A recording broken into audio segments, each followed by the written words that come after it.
Madame la fondatrice de la Fondation Auschwitz, Monsieur le Président, Monsieur le Directeur, Mesdames et Messieurs les membres du jury, Madame la Secrétaire d'État, Monsieur le Conseiller du Ministre, Excellences, Mesdames, Messieurs, Dames et Heren.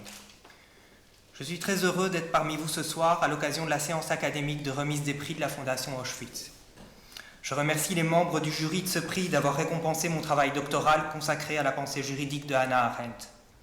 C'est là un immense honneur qui m'est fait, auquel je ne pouvais même espérer en entamant cette exigeante, mais aussi passionnante, recherche doctorale. Le temps me manque aujourd'hui pour saluer les personnes qui m'ont accompagné dans cette aventure. Je souhaiterais témoigner ma profonde reconnaissance à ma promotrice, Julie Allard, qui est ce soir parmi nous, pour son soutien de tous les jours durant mes années de thèse.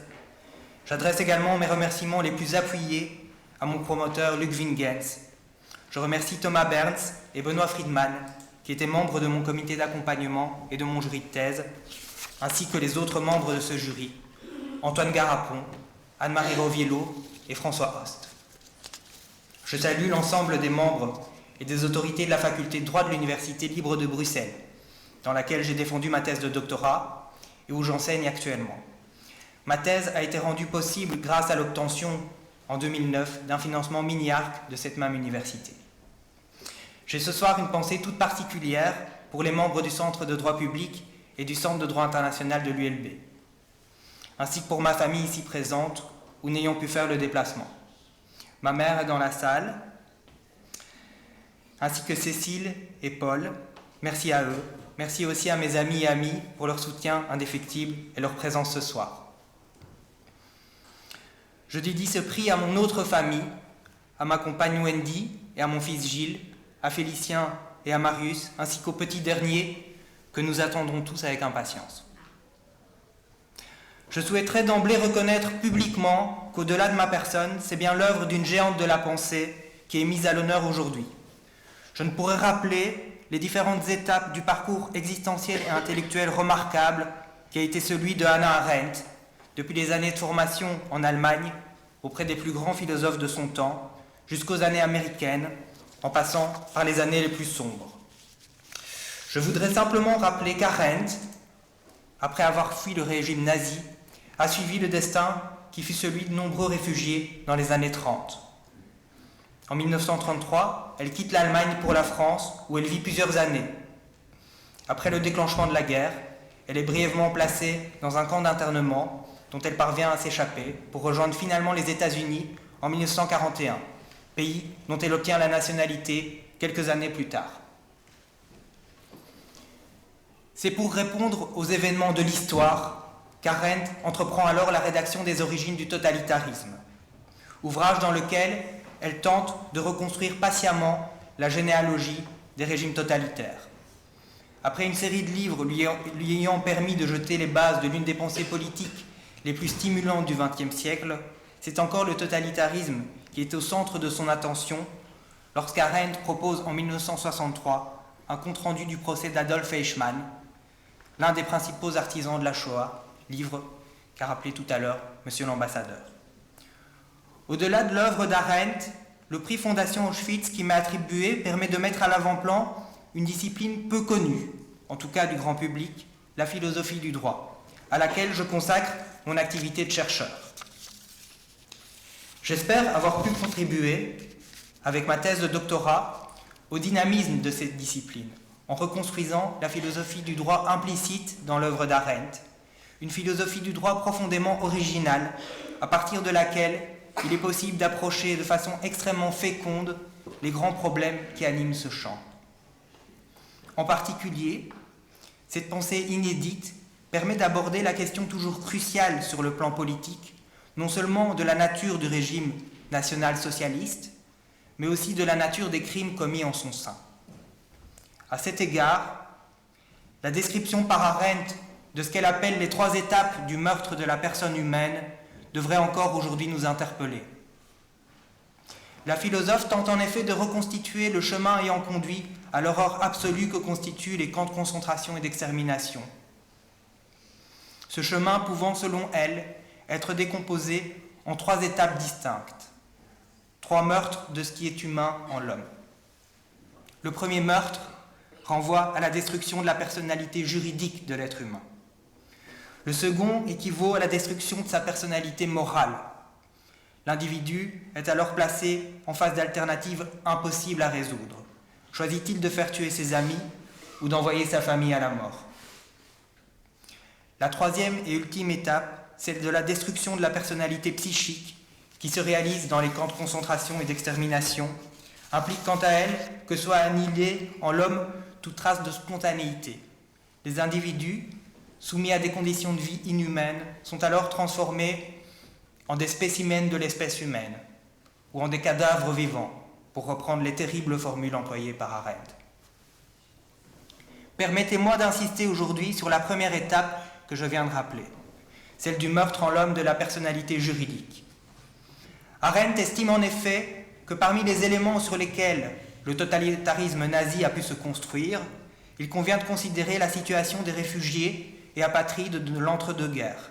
Il convient d'inclure les effets politiques et moraux qui ont suivi l'apparition, au cœur de l'Europe dite civilisée, de minorités sans feu ni lieu, engendrées tant par la dislocation des grands empires multinationaux d'Europe centrale que par les politiques massives de dénationalisation menées par de nombreux États après le premier conflit mondial. Pour le dire au moyen d'une formule que j'emploie dans mon étude, les crimes de masse totalitaires ont été précédés par l'expulsion en masse d'individus, expulsion qui n'était d'ailleurs pas exclusivement le fait de régimes totalitaires.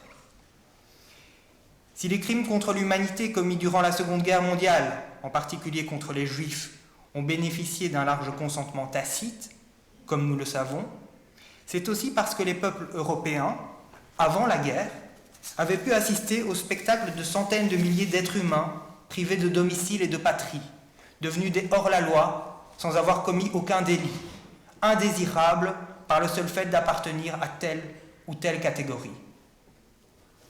C'est à partir d'un tel constat qu'Arendt nous invite à remettre en cause de façon radicale notre conception moderne des droits de l'homme.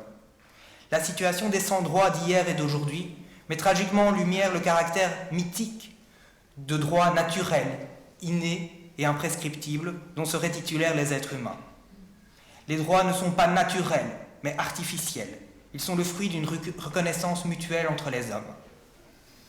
Et il n'existe, au sens strict de l'appellation, qu'un seul droit de l'homme, qu'un seul droit indissociable de l'appartenance au genre humain.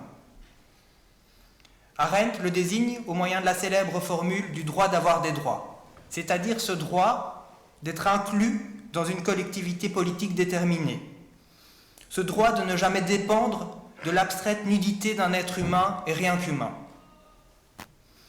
Être privé du droit d'avoir des droits, voir la dimension juridique de sa personnalité humaine purement et simplement détruite, constitue, comme nous le savons, une condition à laquelle de nombreux individus sont aujourd'hui condamnés.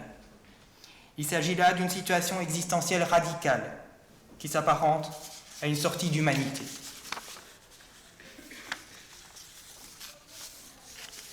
Le défi politique que représente l'arrivée massive de réfugiés en Europe peut donc être replacé et évalué dans le cadre de la pensée d'Arendt. Il ne s'agit pas d'un simple débat entre opinions politiques divergentes. Est en jeu la structure même de notre rapport au monde et à autrui. Est impliquée une définition de l'humanité comme accès effectif à une communauté politique dans laquelle des droits et des devoirs sont reconnus. Pour répondre à ce défi, il n'est pas besoin de sombrer dans l'un des deux écueils opposés que sont le repli sur soi ou une attitude strictement compassionnelle. Une voie médiane est envisageable, celle de la solidarité. Selon Arendt, si la solidarité est suscitée par la souffrance d'autrui, elle n'est toutefois pas guidée par elle et ne se fera jamais l'esclave des passions humaines. La solidarité est au contraire un principe susceptible d'orienter, plutôt que gouverner, l'action entreprise de façon collective. Principe qui repose sur une certaine conception que nous nous faisons de la dignité de l'homme, une certaine conscience qui est la nôtre du destin commun qui est celui des peuples de la Terre. Ce principe de solidarité pourrait nous guider en ces sombres temps qui sont les nôtres, nous encourager à former une communauté d'intérêt et de destin avec ces populations chassées de leur foyer, de leur patrie, par la violence qui se déchaîne sous nos yeux suite à l'avènement, en Irak et en Syrie, d'une nouvelle forme de tyrannie, voire de totalitarisme. Il s'agit de la seule voie pour que le droit d'avoir des droits, dont j'ai parlé tout à l'heure, ne reste pas une abstraction vide de sens, mais un bien juridique effectivement protégé par la communauté des nations.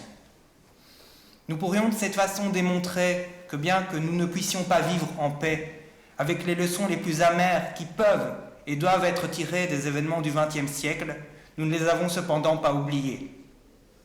Je vous remercie pour votre attention et je remercie encore la Fondation Auschwitz, son président, son directeur, sa fondatrice, les membres de son jury, pour ce prix qui m'est aujourd'hui attribué, qui constitue pour le chercheur que je suis une récompense tout à fait inestimable.